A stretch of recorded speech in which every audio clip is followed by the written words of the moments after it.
Olá, meus amigos do canal Spook Houses Casas Assombradas, é o Rodrigo aqui novamente, dessa vez para o segundo episódio da nossa playlist de o tutorial de Casas Assombradas.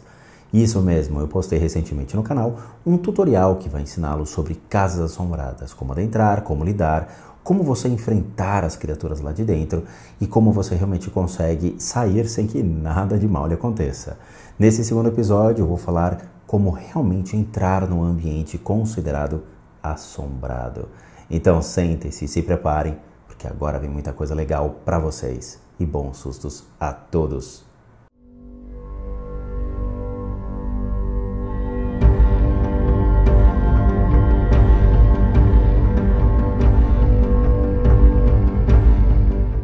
Bom, meus amigos, eu acho que vocês se recordam do primeiro capítulo que eu coloquei recentemente na playlist de Casas Assombradas desse tutorial.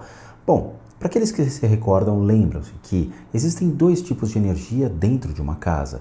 A energia daqueles que se foram, que permanece lá esperando que o dono leve de volta, ou daqueles que realmente estão entrando no ambiente e começando a se acostumar ou começando a morar no lugar. As energias elas entram em choque, ou elas se potencializam, ou elas se destroem. Energias boas e energias ruins. Vai gerar um conflito, mas geralmente elas se potencializam. A energia ruim ela vai crescendo cada vez mais e algumas coisas vão acontecendo na casa de vocês. A junção dessas energias elas nos remete a uma analogia muito interessante. Muitas pessoas aqui consideram sua casa como um solo sagrado, certo? Mas por que um solo sagrado? Porque é um lugar onde você vai descansar, é um lugar onde você vai repor suas energias, vai poder zelar pelos seus filhos e cuidar da sua vida tranquilamente depois de um dia exaustivo de trabalho. Um solo sagrado também nos leva a crer outras coisas. Historicamente, um solo sagrado ele foi muito utilizado por antigos ancestrais nossos, sejam eles os índios, principalmente os índios americanos, os apaches, os navarros, os hopis, que trazem essa ideia de proteger a sua tribo, proteger a energia da sua família por meio dos seus ancestrais, culto aos antepassados e as práticas divinas das manifestações de energia por parte deles, seja o ato de invocar os seus deuses, pedir proteção às suas divindades ou mesmo honrar a sua família, pedindo para que os guardiões da tribo mantenham-os vivos depois de um inverno tenebroso ou mesmo de uma caçada de risco. O solo sagrado ele se faz presente quando há a necessidade de você poder cuidar dos seus mortos, enterrá-los e cultuá-los da maneira como os apaches faziam. Mas o mais interessante é, além desses povos indígenas, seja os apaches, navarros, os hopis, nós também temos os celtas, os xamãs, mas também temos hoje em dia uma representação de solo sagrado muito curiosa. A igreja torna-se um solo sagrado, caso você não saiba. É verdade. A igreja é um ponto onde as pessoas vão com a sua família e estão dentro da família do cristianismo, a família do catolicismo, para louvar o seu Deus. Mas em muitas das igrejas, principalmente as igrejas tradicionais e ortodoxas, sejam elas de Roma ou da região, elas ainda mantêm os seus mortos enterrados em suas catacumbas. É verdade. Eles mantêm ainda a tradição, a herança daqueles que realmente seguiam a igreja. Além disso, no budismo, por exemplo, também existe a questão do solo sagrado, onde nós mantemos, além da família dos monges, mas também os mortos perto de nós. Existem rituais ligados a isso, e hoje dentro do Potala Palace, que é o palácio onde o próprio Dalai Lama reside, você tem a representação de todos os 14 Dalai Lamas. Exatamente.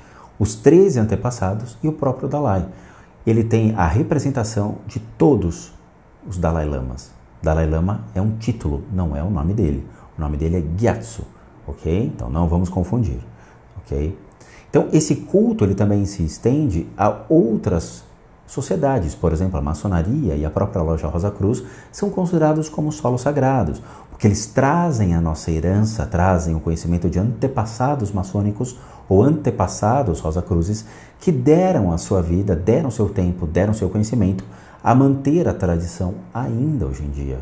Mas por que eu abordei isso? A sua casa é seu templo, a sua casa é o lugar onde você tem que ter a sua proteção alicerçada, tem que ter a sua fé manifestada, seja pelo cristianismo, pelo catolicismo, seja pelo próprio budismo ou por outras crenças, o judaísmo, por exemplo, que você exercita e pratica dentro da sua casa, ela torna-se um solo sagrado. Por que eu estou falando isso? Porque o respeito de como entramos em uma casa abandonada, considerada ela assombrada, ou mesmo numa casa de uma pessoa, no meu caso, quando eu vou fazer a limpeza de casas, eu tenho que entrar com todo o respeito, porque aquela casa, ela é um solo sagrado. Eu tenho que tomar muito cuidado com as entidades daqueles que realmente estavam lá e se perderam, e tenho que tomar muito respeito e cuidado com as entidades que estão lá, pertencentes de todo tipo de crença.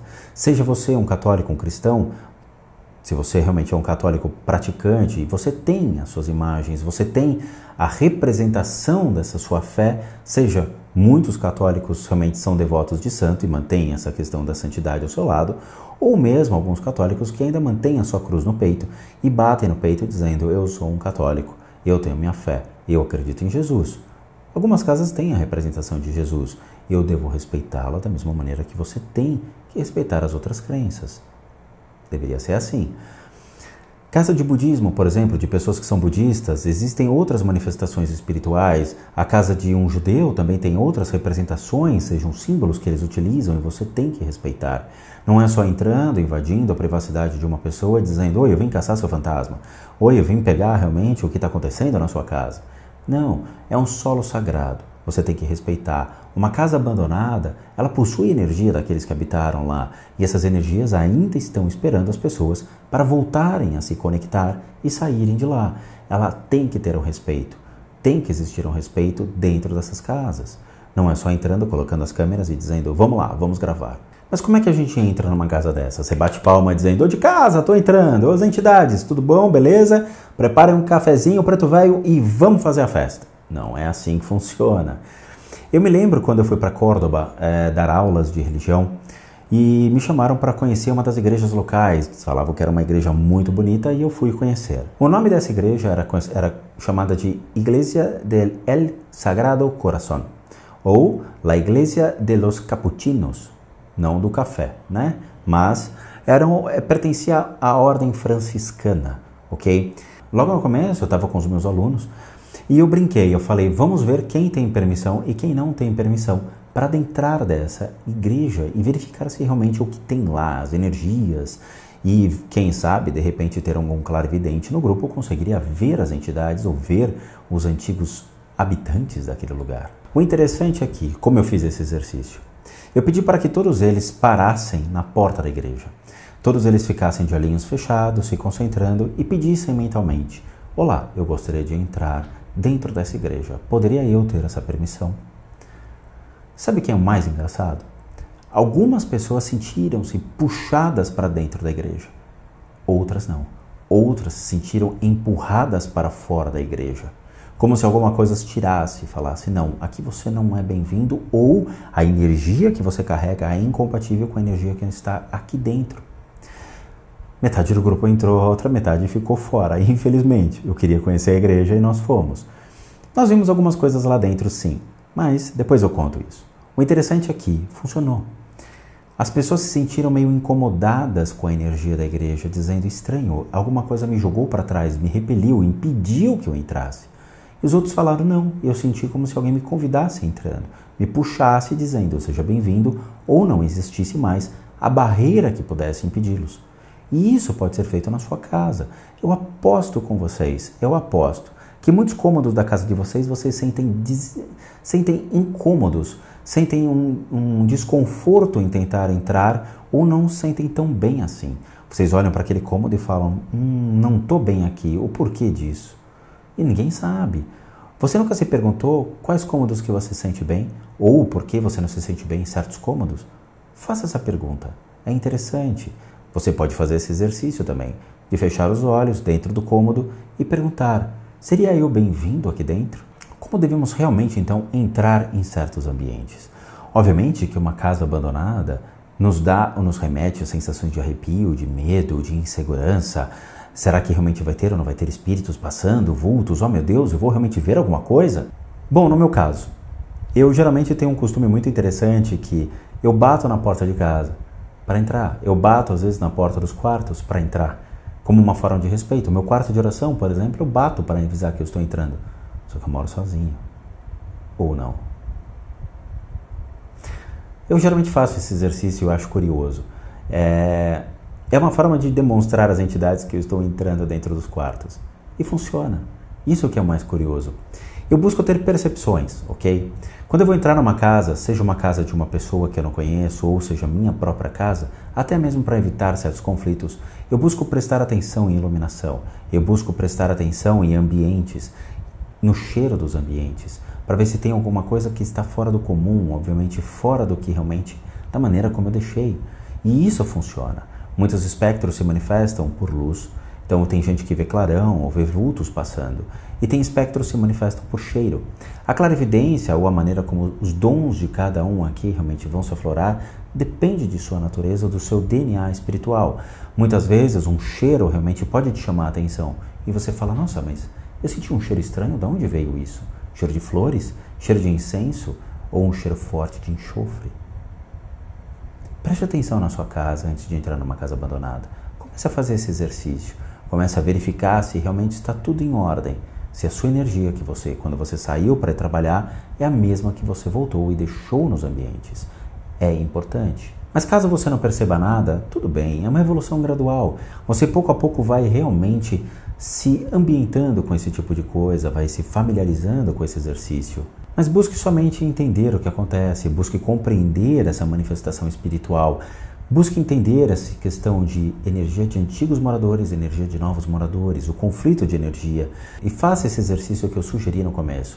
Acho interessante, vai começar a despertar a consciência de cada um de vocês para dentro dos ambientes.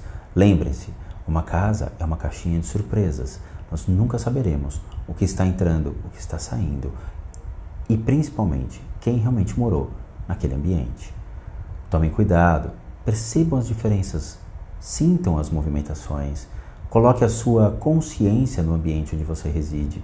É importante, comece a desenvolver a percepção. Bom, meus amigos, esse foi o segundo episódio. Espero que vocês façam esse exercício e comecem a desenvolver a percepção da casa de vocês. Se vocês quiserem escrever aqui no comentário, compartilhem isso com os outros, quem realmente fez esse exercício e o que percebeu. Vale muito a pena. Acho que é interessante a gente começar a desmistificar a nossa própria casa. E eu vejo vocês no próximo tutorial de Casas Assombradas, quando eu vou falar a respeito das ferramentas a serem utilizadas para podermos detectar as presenças. Bom, eu vejo vocês no próximo episódio então, e bons sustos a todos.